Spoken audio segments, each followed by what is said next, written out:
I'm no pig, but I'm certainly a babe in the city. I might have worked in makeup counters, but that doesn't mean I'll make up with you. This is Throwing drinks. Throwing drinks. Housewives. Housewives. Hello, Jen Fricker. Hey, Maggie, Luke, how are ya? I'm good. How are you? I'm good. It's nice to be in the same goddamn time zone. You're looking pretty fresh for a when did you fly in? Got in yesterday morning. Yeah? Truly the journey from hell. Isn't the worst? Like, it's not a great flight going there, but at least you have the anticipation of a holiday. But when you're doing, I did about 30 hours because I got the train from Edinburgh to Heathrow, Heathrow to Singapore, Singapore to Sydney. So about 30 hours transit all up. And just stinky. Did you ever stop over in, did you have some time in Singapore again? Like or an hour. Oh, that's not too bad. I saw the cactus garden at Changi Airport. That was nice. I like that they have all these open air spaces at the airport.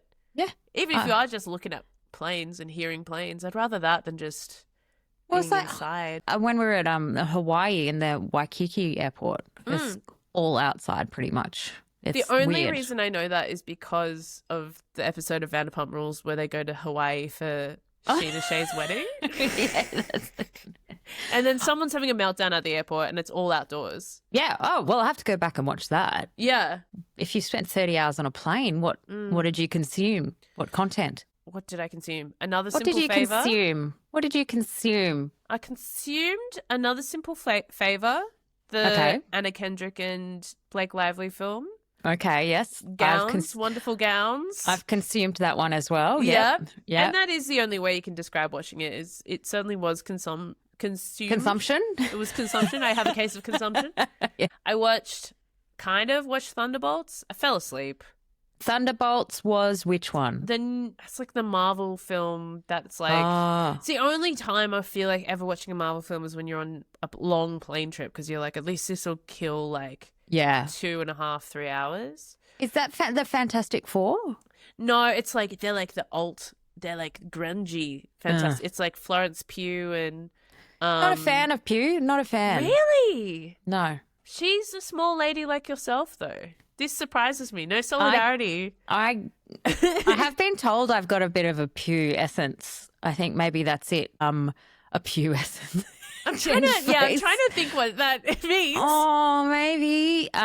Blonde, short. small. Yeah, short with a face. You seem like you both have moxie. You both have wherewithal. I don't know. Actually, do you know what? I wanted to ask you because I feel like this was kind of a central. Maybe we talked about it in the first season, but it came up on our TikTok. Someone asked, why do you think people like to watch the more mature women? Is it life experience or lack of filter or something else? I'm curious. And I feel like we've talked about this in the first season of this very podcast, but I feel like you always have a really nice answer to this of why we like watching these older women in Housewives and stuff. Because they're just, society has made women of that age and what we will be soon invisible completely. And it's giving visibility to an age bracket of women who are just as fun, just as silly, and who are also in kind of this renaissance of their lives where they just don't give a fuck anymore. They want to be themselves. And it's great watching. It's great viewing. And we've not seen it before. Can you name anything like this? Apart from MILF Island or something. Yeah, that's true. Because that's the other thing. It's usually when we watch women of a certain age, it's kind of always framed around either their role as a mother or their role as an object to a man or something like that. You know, it's very rarely that they're just having fun and doing stuff in their own terms. And I like the housewife stuff because, I don't know, as someone who's been through it, as everyone has their various troubles, I like the idea. A lot of these women are kind of starting a second chapter or are starting a new part of their life. They're starting a new business or their kids have left, so they're figuring out what they want to do now. Or a lot of them have gone through divorces, and it's that life experience and that navigating these hard moments and then kind of starting this rebirth. I think is absolutely. super interesting. Yeah, I think so as well. I mean, if you remember First Wives Club, do you remember that film? It was like the original Housewives.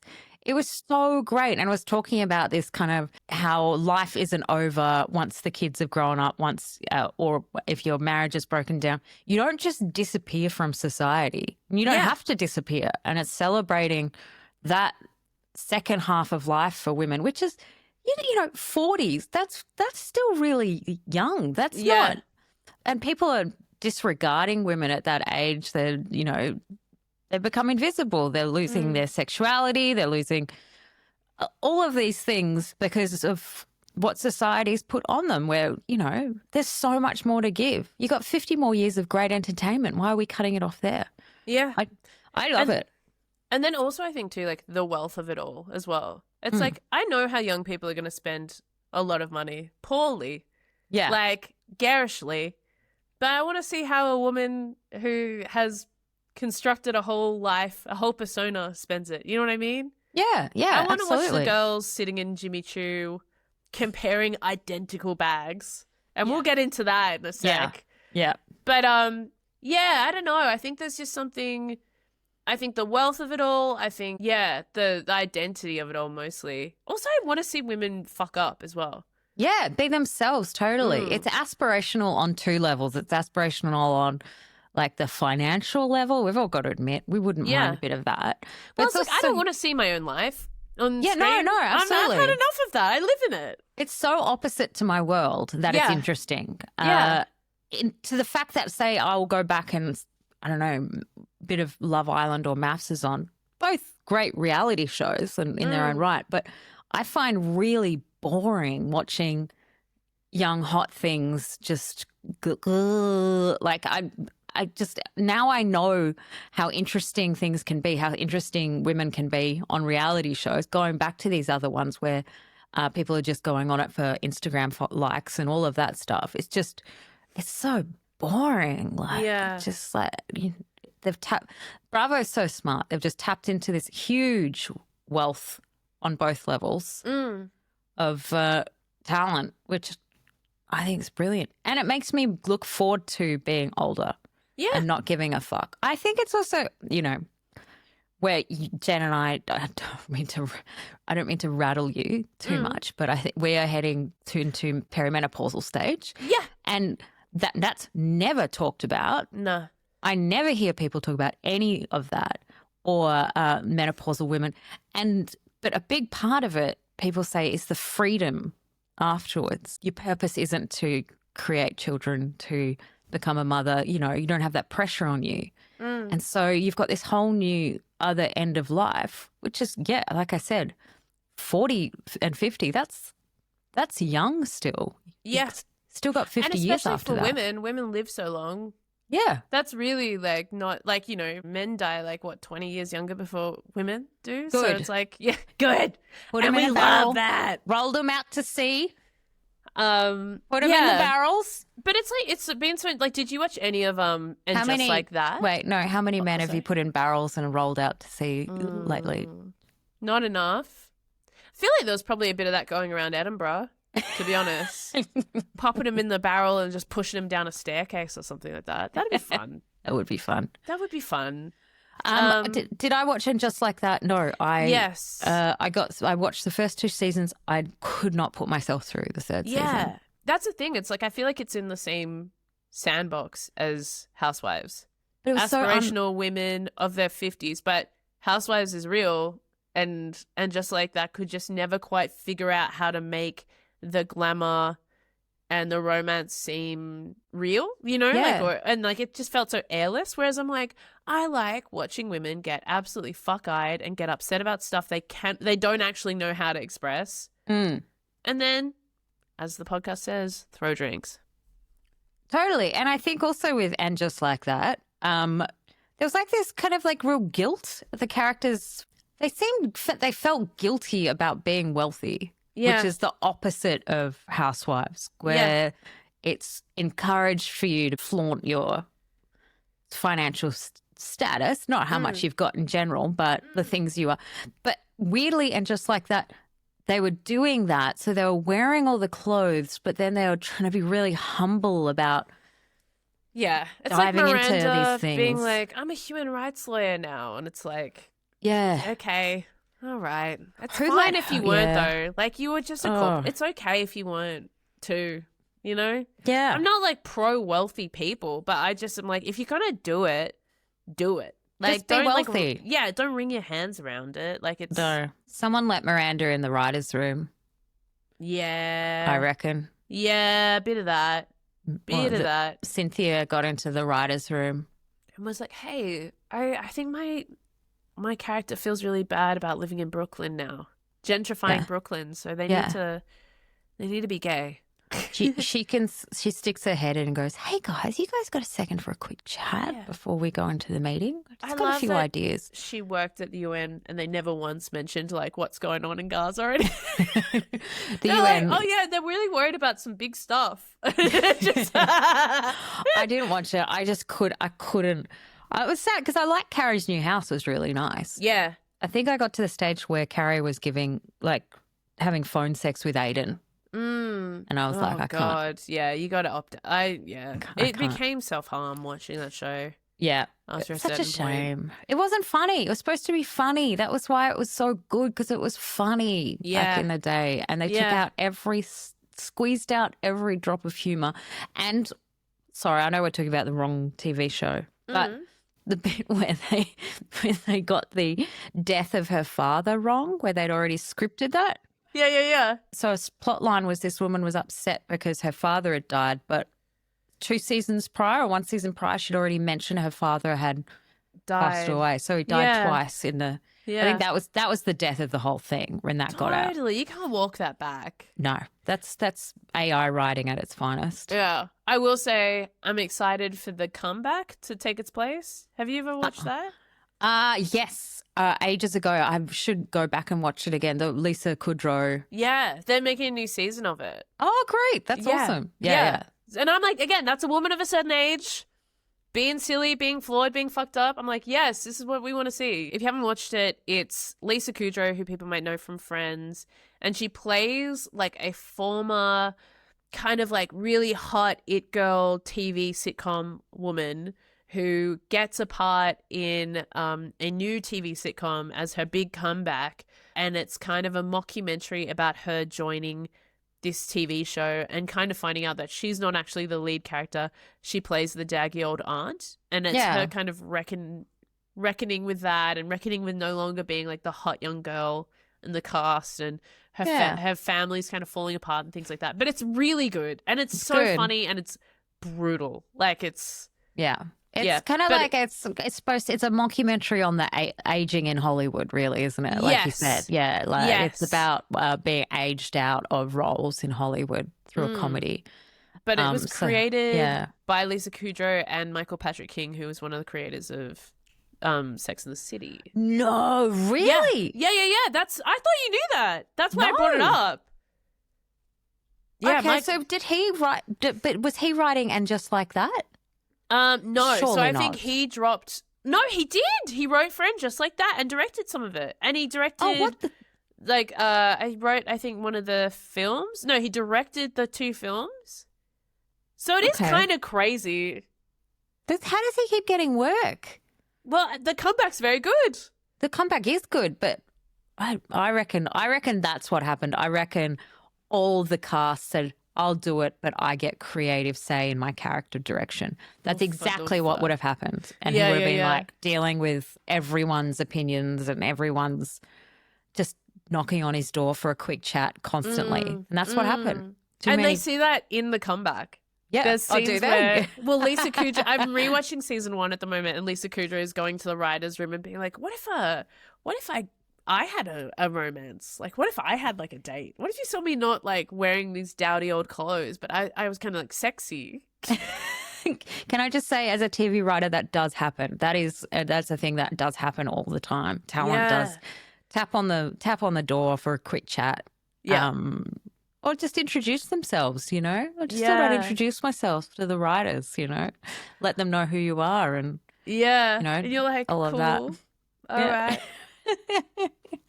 No, well, that's great news. That's weird that it is the comeback is the same bloke. Yeah, I didn't know that. Yeah. And that's just a list of some of our favourite middle-aged women in TV. Should we get into some Real Housewives of London? Play the sting, Jez. Beautiful. Well, friends, if you're joining us, we each week on this pod are recapping brand new episodes of the Real Housewives of London. They're out every Monday exclusively on Hayu. And our friends at Hayu are bringing this segment to you. It's been a dream. I'm honestly loving this new franchise. There's something about it that, like, we were talking a little bit before about watching like wealthy women do stuff. I'm like, this seems to be like real tangible wealth. You know what I mean? Sometimes you watch some of these shows and you're a bit like, I don't know, man. Like, I feel like this person's upper middle class at best, and then maybe there's a bit of fakery around it, but not in a fun way, in like a kind of smacks of desperation. This just feels fun. Watching Australian Juliet and Caroline Stanbury sitting in Jimmy Choo. Yeah, that was funny. That was so fun. How's Sophia? Do you think they actually like each other? It felt like I could not tell. That was a good 3 minutes. Like, it felt like Caroline was like, I'll do 3 minutes with this woman. And then I am out. And then I am gone. I know. Juliet putting the glasses on her and being like, try these on. You got to shake your head. And her just being like, deadpan. How much do you? Yeah, I reckon they just threw us some cash. We're like, can you just show up to Jimmy Choo? Like, please. Hang out for a little bit. Just for a little bit. Yeah. Because, yeah, it's interesting. Because Caroline Stanbury, she was on Ladies of London. And that's how she got her start. So I don't know what the issue was there, but it really did felt weird. I felt bad for Juliet. She was working hard, Juliet. But then I'm also like, is it just like a British Australian thing? Like, the Australian's bubbly and, you know, and the British person's a bit more standoffish, I guess. Less. But then also they're both TV people, you know? Yeah. I don't know. I love how she was like, oh, I left home at 12, and Caroline was like, well, I left home at 6. Yes. Yeah. And then Julia goes, wow, your parents mustn't have loved you. And they both have this laugh. Like, what a strange thing to be bragging about. But that one was weird. But in fairness, all the Caroline Stanbury stuff, even in Dubai, felt a bit strange. It's strange. I never watched Dubai. Yeah, you didn't miss much. I'm so starved by what I've been watching recently that I'm just like, a fun cameo? Because mostly I've been watching The Valley, and it's just Sheena and Lala popping up and Brock popping up all the time. And it's like, so I just want fun cameos. Dorinda is apparently in this season. How long? Do you think it'll be a longer scene? Okay, can I tell you something? And I didn't want to tell you because I was worried it would break your heart. There was scuttlebutt for a little while that Dorinda was actually going to be at the premiere of The Housewives of London. So I feel like her potentially being there at the premiere gives a vibe that maybe she's in this in a substantial way. Maybe. I hope so, because she's got like that whole link when she was friends with Princess Diana or something back in the day. It was like kind of that era of lifestyle. Living in London. Remember she went back, had to pick up the ashes, had to pick up Carol's husband's ashes from the church that was getting knocked down. So they both went back to London and had a moment. I really like that side of Dorinda. Well, fingers crossed. To see it. Yeah. Yeah, we'll see. It feels, I don't know. What? I feel like I really, really like Amanda. She feels like an A grade. I'm loving Amanda. Housewife. She's housewiving, you know? Yeah. She's showing up in looks. She's being a little frothy, but then also is a bit of an edge to her as well. Okay, so when my dog goes to, like, I'm not relating women to dogs, but when she wants to make friends and stuff, my dog 50 just yells and creates drama, and you could see the other dogs just be like, whoa, dude, like, just chill. Like, you don't have to do this. It doesn't have to be like this. You know, it's not how we do it. We sniff bums. Mm-hmm. I feel Panthea is doing what 50 does and is just going way too hard and too quick because it feels like she potentially has watched a lot of Real Housewives and wants to create the biggest amount of drama and get possible. her kind of scream time. Yeah, but it doesn't. None of it. The dentist thing was weird. The dentist thing was weird. The borrowing clothes stuff she threw at Juliet was weird. The kind of her and Nessie sitting down. I mean, good on Nessie for just trying to sort it out. Didn't really seem like it got anywhere, but we learned a little bit more about Panthea. That was good. It made me a little more sympathetic to Panthea. It's like, oh, she's been through some shit in her life. She got very fucked over by her first husband. Like, the part of me is like, it's a trauma response. Like, she's over communicating because she's triggered. But I'm also like, yeah, it does have a touch of the Lisa Rinners of it in that I'm self-producing. I'm picking an item to be upset about. Did you feel like you could almost feel like the other ladies felt that at that table when they had Karen's dinner? That, you know, Amanda was like, what are you doing? Like, I feel like they feel all very someone said bamboozled. Yeah, there's no like, it wasn't organic. It was just bizarre. It was just taking things to a next level, which I hope it doesn't continue that way because that for me is pushing it in overproduced territory. It's just a lot of energy for the start of a season. Yeah. And a new franchise as well. It's a lot. It doesn't feel like it's naturally.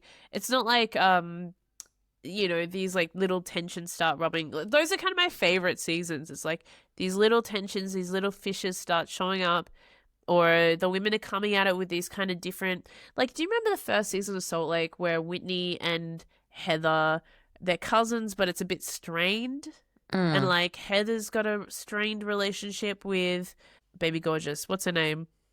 I'm wearing the jumper. I know. Why can't I remember her name? Lisa Barlow. Lisa. Queen. Lisa. Yes. Lisa.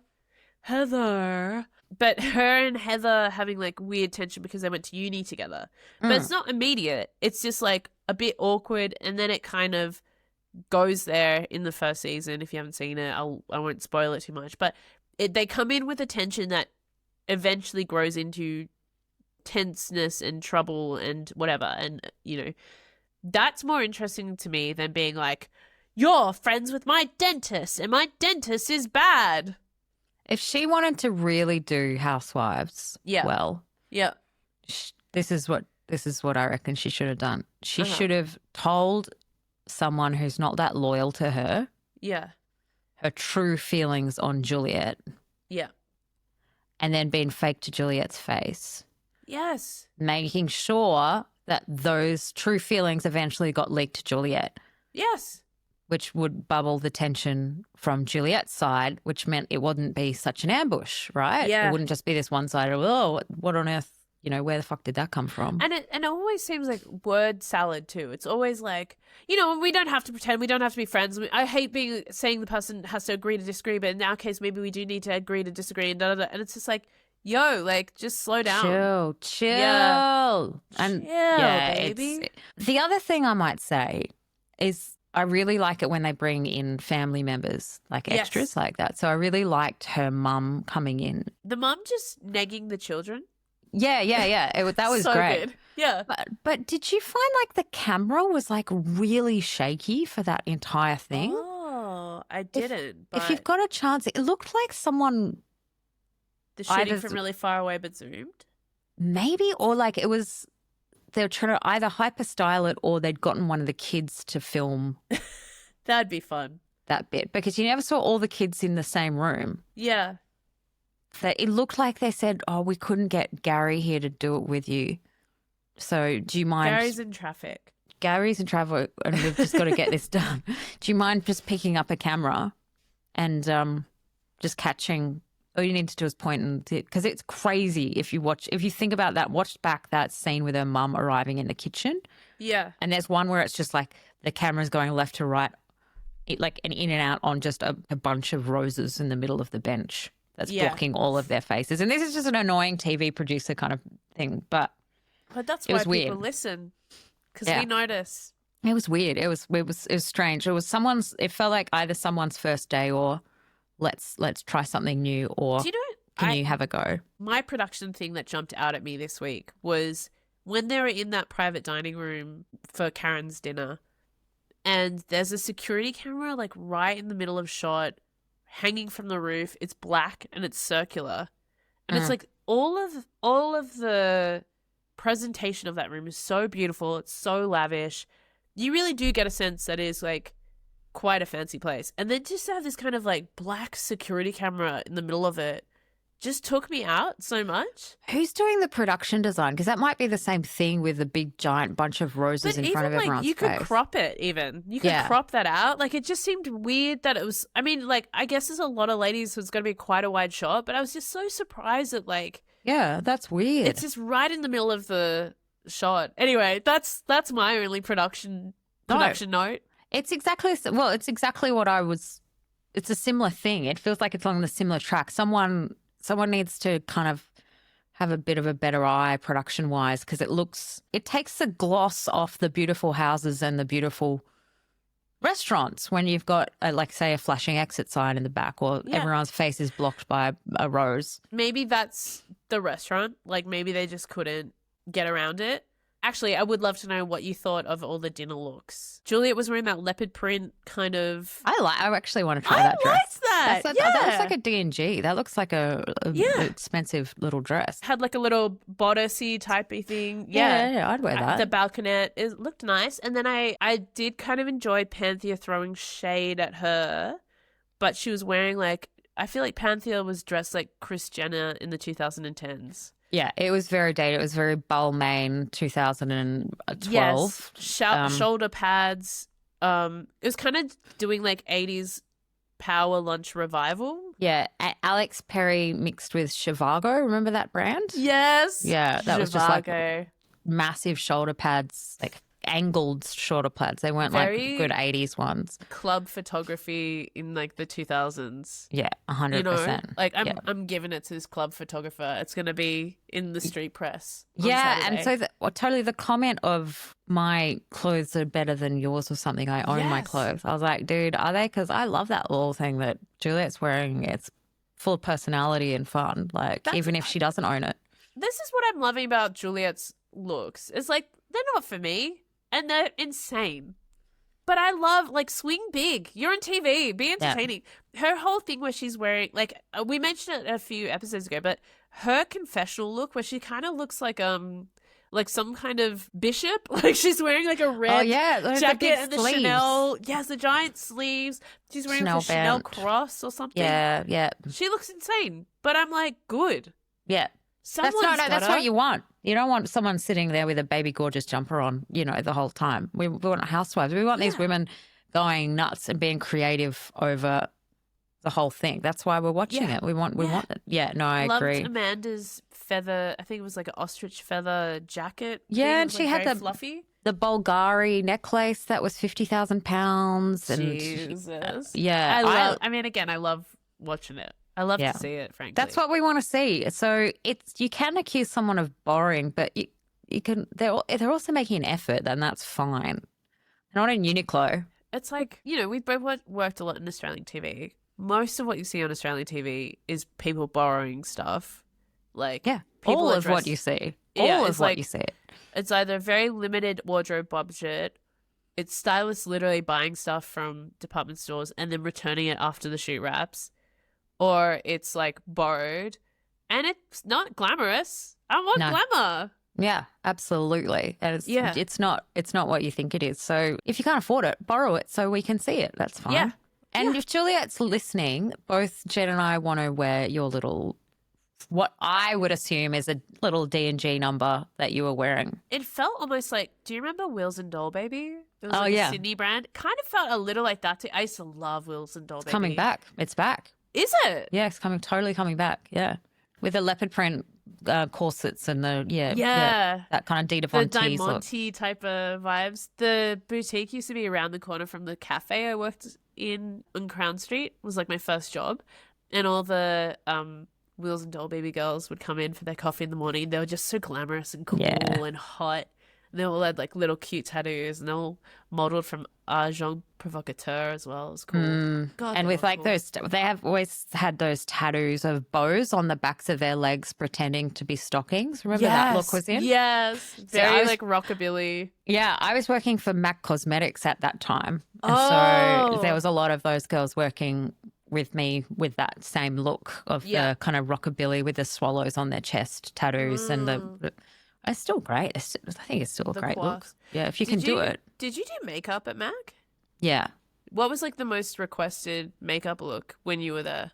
So it would have been 2007. It was the smoky eye using Yes, that's sable. what I was hoping you would say. Yeah, sable. If you'd use sable on everyone, that warm grey. And then a nude lip, like a really, really almost concealer nude lip to go with it.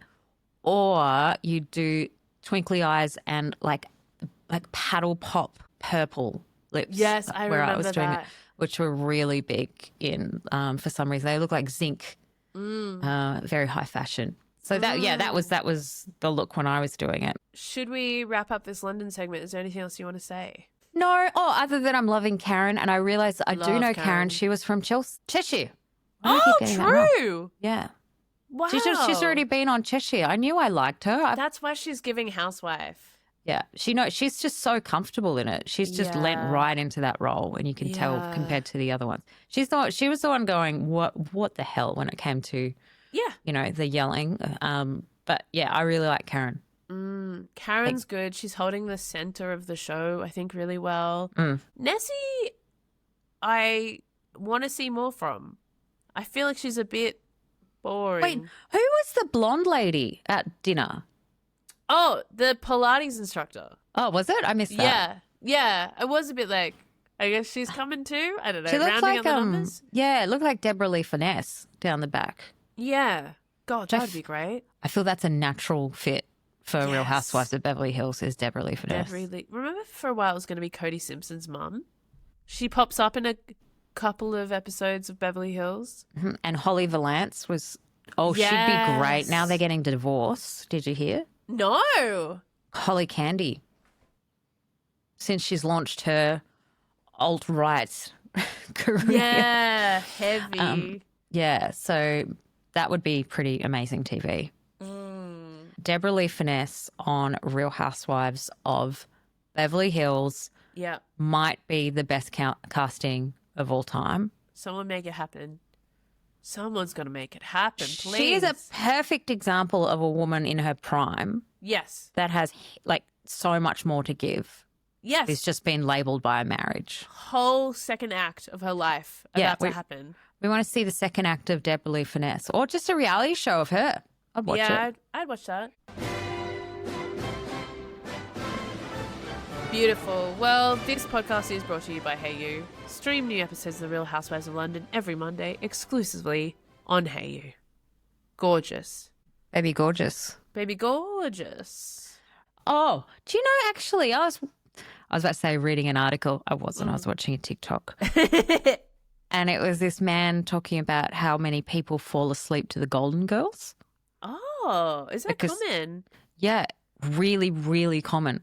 So Golden Girls is apparently, according to this TikTok, is like the most soothing, calming, rhythmic sitcom. Like the voices never like get higher in pitch or lower in pitch than a certain tone. Oh. So it's really like mesmerizing to watch. And you've got the subtle, relaxing, gentle, cradling humor of mature women cracking jokes that will always stay friends. And the laugh track as well is something that people aren't used to these days. So apparently Golden Girls is like the ace sitcom to fall asleep to. I'm going to give it a go. Yeah. Do it. Yeah. The last thing I fell asleep to was Thunderbolt. So that seems a lot better. I keep thinking you saying Thunderbolt. That's a kid's movie as well, isn't it? It's Thunderbolt? Probably. I think that's like a dog movie. Yeah. I know we're not allowed to anymore, but I do think we should have dog movies again. Milo and Otis? Yeah. Beethoven, the Beethoven movies. Forgotten about them. They're really good. I know you're not allowed to. I know, but it was fun. If you could have bring back like one animal movie, what would the animal be? Like I think Beethoven, one of the Beethoven movies. If you haven't seen it, maybe you're too young. But if you haven't seen it, Beethoven, I think he's like a Saint Bernard. And he was just a cheeky dog. And he was just ruining Ted Danson's life, but the family loved him. It was a Ted Danson. Not Ted Danson, sorry. It was the one that looks like Ted Danson. Charles Grodin was the name of that Charles man. Grodin. Oh, Charles Grodin. Yeah. Yeah. Anyway. Oh, big CG. The big CG. I don't know. Even Babe. Like, I think about Babe a lot. The pig. You know what? You could do Babe 4 with a quokka. Yeah, that would be good. Babe 4 quokka on the island. Quokka on the run. And it's like them. And it's them. And they're trying to get off Rottnest. They're trying to get to Perth. Why? I don't know. Why? They're off to Bali. They're off to Bali. They got a connecting flight to Bali. Yeah. It's the Jetstar deal. Babe 4, the Jetstar deal. Escape from Rottnest. Yeah. Yeah, I'd watch that actually. Don't steal that, whoever's listening. We're copywriting that and we're sending it to George Miller right now. Okay? So don't. Yeah. We need this. Yeah, we do actually. Oh my God, we do. Oh my God. Are you okay? Yeah, Did something happen? I'm working at a show at the moment in like the big studios in Australia. Yeah.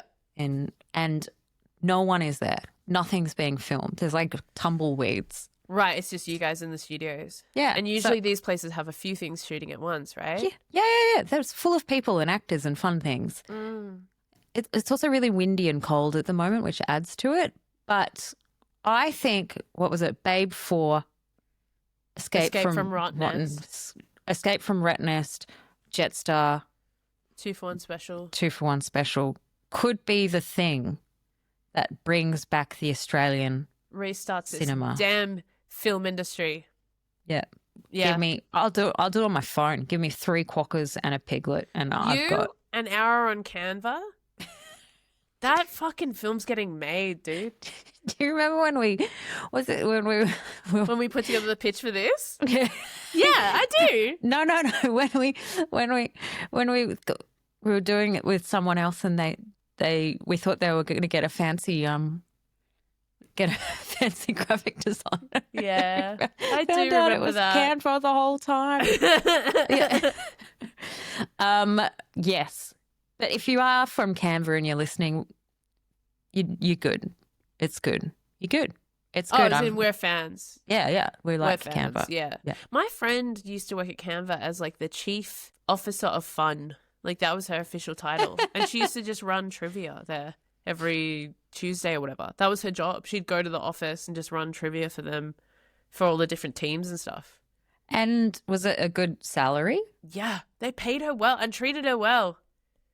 And she just got to do her trivia. Oh, wow. Yeah. But, shout out Amy. Amy's trivia. Yeah. Catch her around. That's amazing. What a great job. Good on you, Amy, figuring that out. She do it for like Google and stuff. It could be like a really good Silicon Valley thing. I think like that's the thing, right? It's like so many of our friends who are comedians have had to at one stage or another host trivia.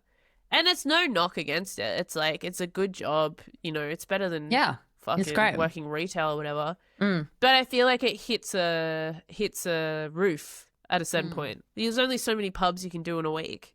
And so I think like the trick from what I've observed is like trying to get the big corporates to like put you on a retainer or something or do big events and things like that. Totally. That's really, really, really smart. Yeah. My favorite thing at the moment is not my favorite thing, but I find really interesting because there's no work in our industry. People are just taking these insane jobs. And I've heard that comedians are now producing those Outback trucker shows.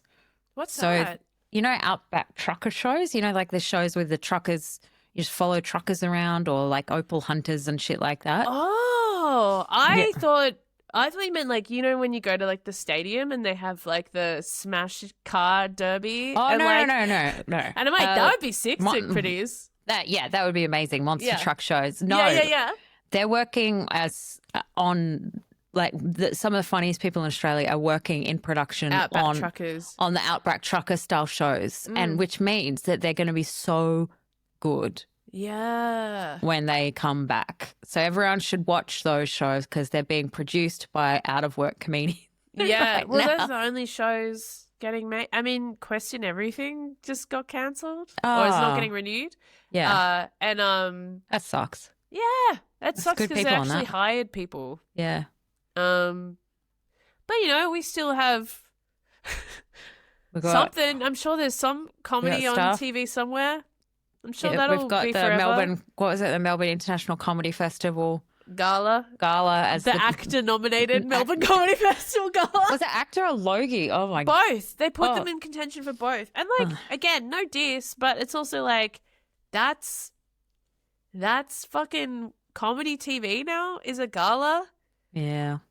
I'm sorry, but we could put on a gala. We could put on a gala now. And get an actor. To be honest, again, an hour on Canva, we've got a fucking gala and an actors award campaign. To be honest, I think this might be a gala right now. This could literally, we just get 2 more comedians on, and this is a gala. Yeah, we step aside. Yeah, like I could get Will on the phone now. Do you want to try? I'm using my phone to film, otherwise I would. But I could just get him to do 5 minutes. Just get him to just say hey. Yeah. Do your bit about the traffic lights. Remember that? He had that really famous bit where it's like, when people see the yellow light, they speed up. They said the lights should just be yellow all the time. Classic. It's good stuff. It's good stuff. It doesn't have to be new. That's the thing with our gala. It doesn't have to be new. Do you know what? Just next episode is going to be the Throwing Drinks Gala. Throwing drinks, it doesn't have to be new. No new material. New material. Old. And it doesn't have to be your own material. It can be someone else's old material. We just need to get 3 comedians on the phone. Yeah. For 10 seconds. I actually would be too scared to call Will because I don't think he would answer my phone. It's kind of late as well. Like, it's kind of late. Probably think something was wrong. Yes, it's kind of late. We're out of season as well, like as in Gruen over, so there's no reason to talk to my boss. And also I would never call him anyway. We're not like, you know what I mean? Like I see him when I see him. Well, I think we could get a good lineup. We could get Ben's on, yeah. I can get Danielle. She'll do it. But she's been on it many times. She's done the gala. Oh, yeah. Yeah. She might be too good for this. And I'm not saying Ben isn't. But Ben has a marital obligation. He is your husband. So if he doesn't do it, that's an issue. Neither of us are married to Danielle, so I feel like it would be a little harder to get. Yeah. Look, we'll have a think off screen, off mic. Next episode will be Throwing Drinks Gala. Yeah. It doesn't have to be new. Doesn't have to be new. We'll prove how quickly we can get nominated for a Logie. Yeah. Sounds okay, good to can me. I be the biggest bitch in the whole world before we get into... And this can get cut if it's too mean. Yeah. There was a show that was nominated for Best Comedy or something. And I looked at the ratings. This is so mean. It only had 4,500 viewers at one stage. And I was like, how is this, like, nominated when it doesn't even... Like, we have TikToks with more viewers than this TV show. Yeah. Can we, well, that's good to know. I think we should put in for nomination for next our year. TikToks. Yeah. All right. For best comedy. New goal is for this podcast to get nominated for a Logie this time next year. Yep. I think we can do it. I reckon we can do it. Was that being too mean? Was that being a bitch? Okay. Not at all. It's like, they're probably always looking for women as well. And they're like, there's 2 here. 2. That'll do. We'll put it on the short list and then the rest can go to the others. On that note, I think that's all we've got to say. Well, it's a pleasure to have you back in the hemisphere. Yeah, it feels good. I lost so much weight in the UK because I just wasn't eating their food. They're awful food. Well done. So, yeah. So that's important. I was going to say, like, it was like I saw you and I was like worryingly like, oh my God, She's You so have not eaten. skinny. Oh my God. I was trying to Oh my God, we have to help her. Yeah. What was it? I was trying to remember that meme where they said, ma'am, you can't come in. Yeah. You're just too thin. You can't come. Yeah. A gust of wind might knock me over. No, I got home last night and had Thai food. Yeah. It was like, I felt like an orphan having real food for the first time. No more gruel, you know. Just flavor. That's Flavor what it is. bomb. I had a Spices. spring roll that I dipped in like sweet and sour sauce and just put it, and it exploded in my mouth. I'm getting like drooly thinking about it again. But I was like, I closed my eyes and I was like, oh my God, where has this flavor been for the last 2 weeks? My last meal in England was a haggis roll. I mean, yum. I mean, haggis is good, but it's haggis like, is good. God, you know it's bad if I'm going out of my way to have haggis. That was the most flavorful thing I could find. Yeah, they must be clogged up so bad. They must be doing wretched shit.